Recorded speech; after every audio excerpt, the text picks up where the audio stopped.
Fort College School.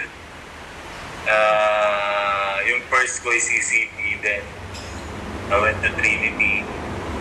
Then I transferred to UST.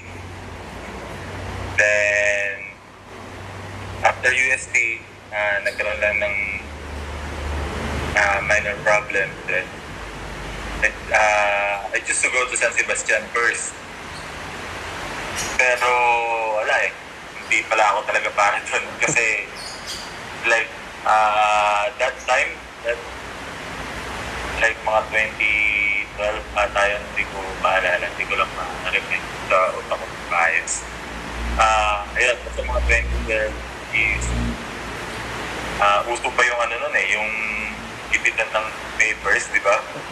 Like ngayon, hindi na pwede kasi may Cayetano na, di ba? So, yun, dahil magkaibigan si Coach Pido at si Coach Bonnie na si Coach Pido yung coach ko sa UST noon that time. Tapos, si Coach Bonnie sa Lyceum. So, may tumutulong sa akin noon na parang nag-guide sa akin about basketball. Sinabi niya sa akin, dapat magbabanti ako. Sabi niya sa akin, hindi natin makukuha yung papers mo kasi dito ako gustong dalhin, dito ako gustong papuntahin. So, yun.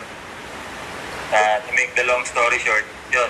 Napunta ako ng Lyceum dahil magkaibigan si Coach Pido at si Coach Bonnie. Alam mo naman yung, yung circle of friends nila, yung super friends kung tawagin nila di ba? So, yun. Doon ako napadpad. Sabi ko, and then sabi din ng handler ko pala is, same lang din naman eh, NCAA and maganda dito sure na makakalaro ka kasi wala silang big man dito. So, yun, sabi ko, sige, doon na ako pupunta. Kaya napunta ako ng Lyceum. Actually, hindi siya choice. Kumbaga ba, wala na akong choice talaga kung di pumunta ng Lyceum. Kasi, yun, about niya sa papers ko. And then, good thing naman, dahil maganda rin naman yung nangyari. Yun, medyo ayos.